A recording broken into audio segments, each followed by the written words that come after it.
Hi, I'm Matt Martin. I'm currently pursuing a bachelor's degree from Florida Southern College. This particular video is for my ISSA Strength and Conditioning Certification, and I'm here with Cole Crowder.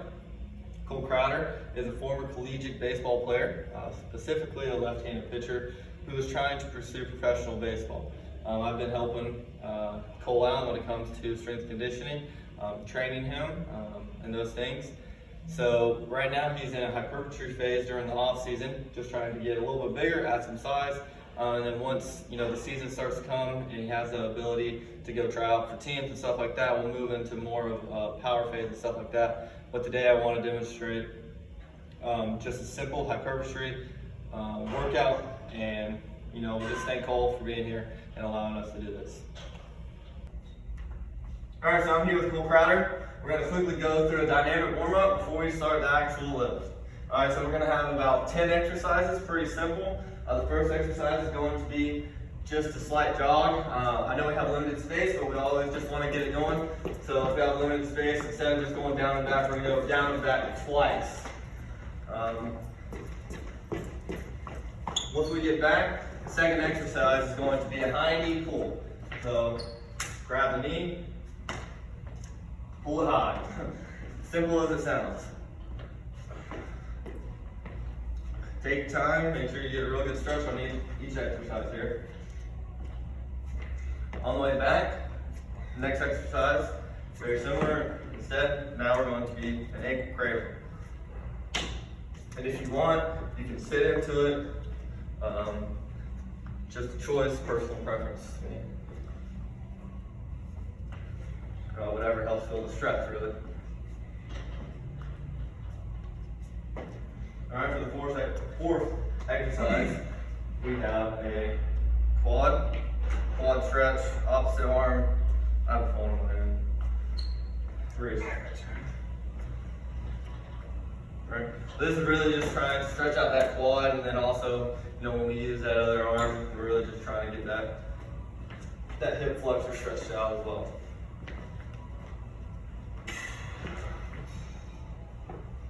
All right, next exercise is going to be high knees. We're going to get it moving now, start getting the heart rate up. Quick. One of these ground contact times here. All right, then we're going to have butt kicks.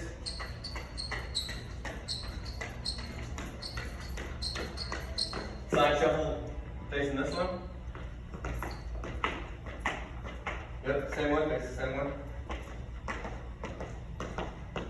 Karaoke.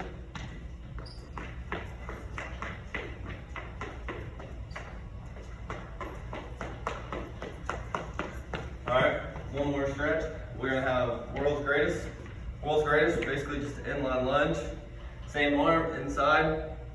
Open it up either way. World's greatest just because we're really unlocking the hip flexor and we're getting some T-spine mobility, some blood flow in there.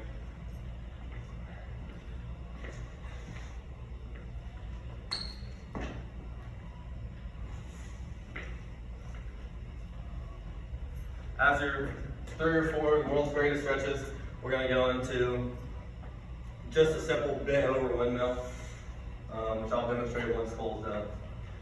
Bent over windmill, just a wide spread base. All right, we're going to hinge a little bit, and then simple as that. Really just trying to open up that thoracic spine and get us ready for our workout.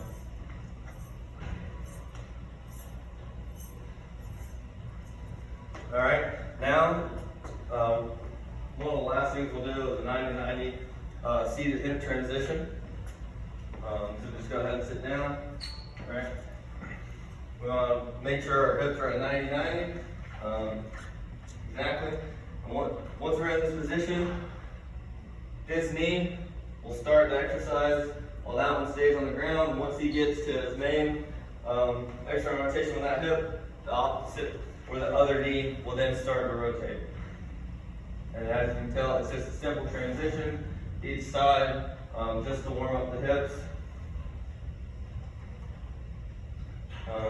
After about 5 or 6 of the transitions, I think that'll be plenty.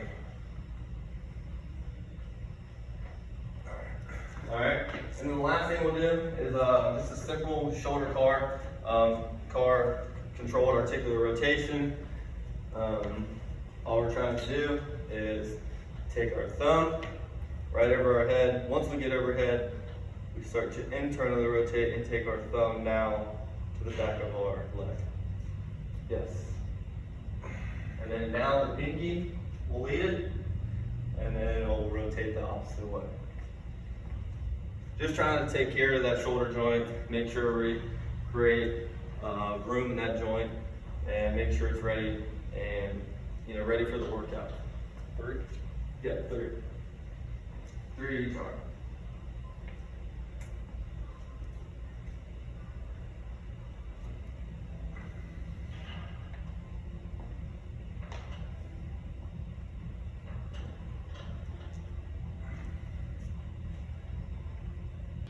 All right, so I'm here with Cole, and he's going to be performing a goblet-loaded squat. Cole is still in an off-season program where the main focus is hypertrophy. So the volume is still really high, and the intensity is really low.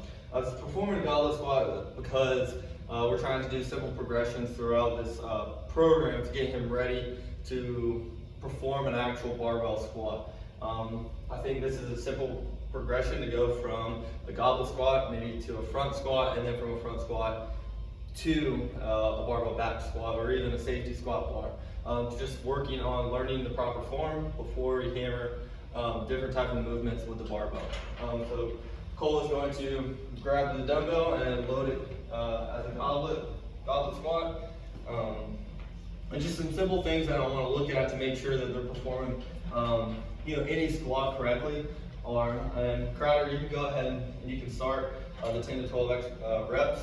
But some of the things are, as you can see, we want almost a tripod base. What I mean by this is, a point on the inner part of the foot and the outer part of the foot, and right underneath the heel. That way we're creating a stable base on both feet because stability comes from the ground up. The second thing are the hips, right? The hips have to start the movement backwards, and then we sit into the squat. And then third thing is, if you can just turn to the side, that way they can see kind of your spine angle and the hips. And as you can see, is that a good neutral spine? The core is tight, everything's looking fine. So from here on out, Cole will just perform. After a minute and a half, he'll just continue to perform his other 3 sets of this particular exercise. So I'm here with Cole, and he's about to perform his second exercise in the program, and it's going to be a dumbbell loaded reverse lunge. It's the same idea as the first main lift, and that's going to be just a lot of volume with a really low intensity. Like I said before, we're still in this hypertrophy stage of just building muscle, getting bigger and stronger while we're in the off season now. So Cole, if you want to go ahead, you can perform the first set. So we're going to have 8 to 10 repetitions with 3 sets. There's a couple things that I'll explain that I look out when performing this reverse lunge. One of the things is, like I talked about in the squat, is how is the stability at the foot? Are we working from a stable base? Because if not, then there's going to be a lot of things wrong with the rest of the lift, right? We have to look from the ground up, which, as you can see, things are fine. Secondly, I like to look at the knee. Is the knee caving in or caving out? Give or take. Right now, no, but sometimes you'll often see a lot of people have valgus stress at the knee, where the knee starts to cave in, kind of meaning, maybe their glutes aren't strong enough to keep that knee in a very stable base and at an external rotated position once they load into a reverse lunge. But as you can see, Cole's doing a good job here. Now for the third exercise in this program, Cole is going to perform a goblet loaded lateral lunge. Very simple and similar to the goblet loaded squat, but now it's just going to be a lateral lunge. For this exercise, it's still going to be 8 to 10 repetitions at 3 sets. Like I said, we're really just trying to not really fatigued body, but we're just trying to get a response in the muscles to really just stimulate growth, right? And how do we do that? We just give it a lot of volume at really low intensities, right? So Cole, if you want to go ahead and perform the first set of his goblet loaded lateral lunge, right? And one of the things, right away that I can see that is very good is Cole's not just leaning to the side, right? We don't just lean when we do a lateral lunge. We sit back into the heel of the foot and we activate the glute and the posterior chain of each leg. Also, he's keeping it's really kind of tough for you to see, but it's T-spine. A lot of times when we load this lateral lunge, we'll have the T-spine kind of cave in because of the weight. But he's doing a real good job of keeping that weight up and keeping the chest up as he performs the exercise. So from there, we'll have a minute and a half rest again, and then we would perform 2 more sets of the goblet loaded lateral lunge. All right, so we're here with Cole, and we're at the last phase of the workout, which is just some core stability exercises. We have a physio ball plank, and then we're gonna have, you have 2 sets of a minute each, and then you're gonna have 45 seconds of a side plank with 2 sets of that. To explain the physio ball plank, it's very similar to the traditional full body weightless plank, but now we're going to add in a stability issue with the physio ball. Cole, if you can go ahead and you can perform. So it's really going to look like the traditional plank, but now instead of it being on a ground surface and a stable surface, we've added a physio ball, which challenges some stability, in the T-spine and the serratus, and even at the lumbar spine, right? All we're trying to look for is he preventing flexion? Basically what I mean is he caving in? Does he have some rounding of the spine? Or is he getting into some or is he getting some extension like what he just previously did, right? So some coaching cues for this is all we're trying to do is keep this tight, right? Keep the butt tight and make sure that we keep this in a straight line. And then once, they perform a well-maintained plank, right? So do the 2 sets, we'll go to side plank. Okay, so now for the last exercise, which is a core stability exercise like I previously talked about, is going to be the traditional just side plank. Crowder, if you want to go ahead and begin the exercise, we have 2 sets, 45 seconds apiece on each side. This is the same as the physio ball plank. We're looking for basically, is that core in a straight line, right? Are they caving in? Or do they have that flexion in the oblique area, right? But now as you can see, right, Crowder's trying to maintain this nice neutral position. Right, as you can see, it's almost the whole straight line coming down from the thoracic column down to the thighs, basically down to the ankles. Some coaching cues here is the same thing, right? All we're trying to do is ask him to make sure that the core is tight and the butt is tight, right? Or the glutes are. Basically, what that's gonna do is, once we control the core here, the glutes are gonna control the pelvis, and then we'll maintain that neutral position throughout the body. So, as Crowder performs his other side of 45 seconds, as you can see, still in a nice neutral line.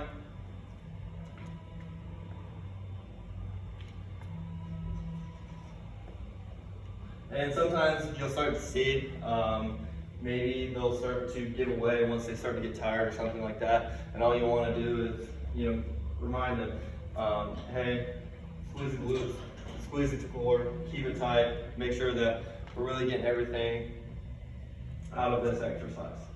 You've seen, the first exercises of Cole's hypertrophy program during his off season. We're going to do. We're demonstrating or performing his cool down after the lift. So the first exercise is going to be a simple toe reach with both arms to both feet. All we're trying to do with this exercise is elongate the hamstrings, really stretch them out, focus on our breathing, focus on our heart rate, right? We just performed a really tough workout, lots of volume, we're really just trying to find that, basically how can we just relax, stretch out before we leave the gym. So we'll perform 15 seconds, and then he'll stop, take a maybe 5 to 10 second break, and then he'll perform 15 second set again.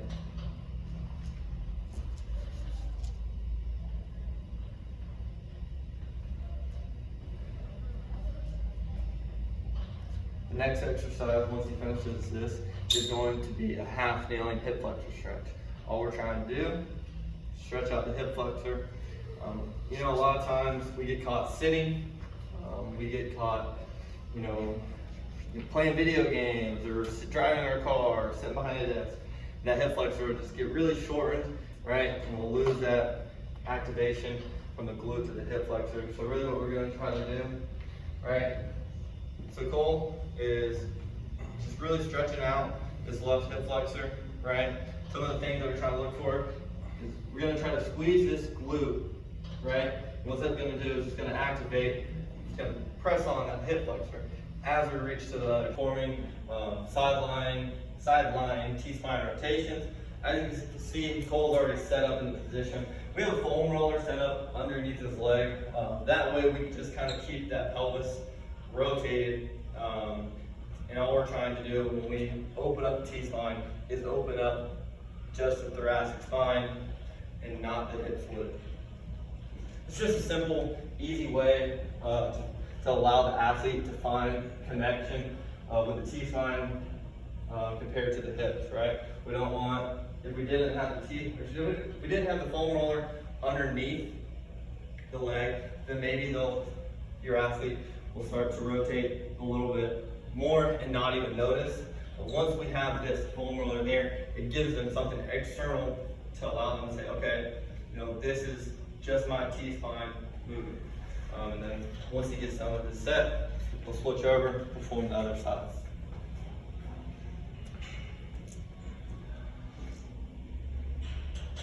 It's just important for baseball players, and honestly general population, to make sure that we don't lose mobility or range of motion in the thoracic spine.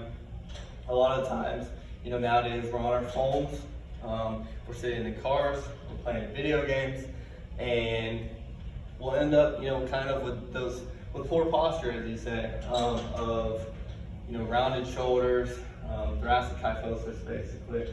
And what's it's going to do is it's just going to put the scapula in a bad position, and especially for a baseball player, we want the scapula sitting in a good position. And the way that we do that is we make sure that he has the ability, to achieve thoracic rotation, extension, and flexion. So now the last exercise is going to be simple. We're just going to foam roll the body, 5, 10 minutes, not even 10 minutes, let's say 5 minutes. It's just simple, quick. All we're trying to do, maybe to help prevent some of that delayed onset soreness from a lot of the body. And basically, just to talk through it, it's just simple foam rolling through each body part, right? We're not going to spend no longer, let's say 20 seconds on each body part, and we're just going to go through. It's very simple. Some people believe in it, some people don't. Personally, for my athletes, I think it allows them to still focus on their breathing, focus on their heart rate while they're just breaking down some of that musculature. Sorry.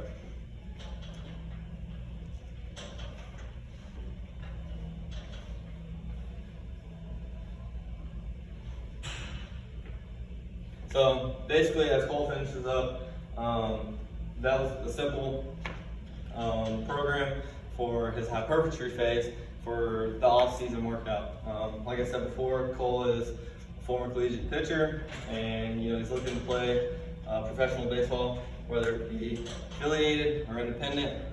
So my job is to make sure that he is in condition, in shape, and like I said before, the mobility is there, and then whatever Cole has to do on his side of sports-specific stuff. All right, so now that we finished up, I just wanted to sit here and say thank you to Cole for allowing us to get some video of him and our simple, like I said, our hypertrophy program for his off-season workout. Just like I said, I wanted to thank him for allowing us to do that and wish him the best of luck.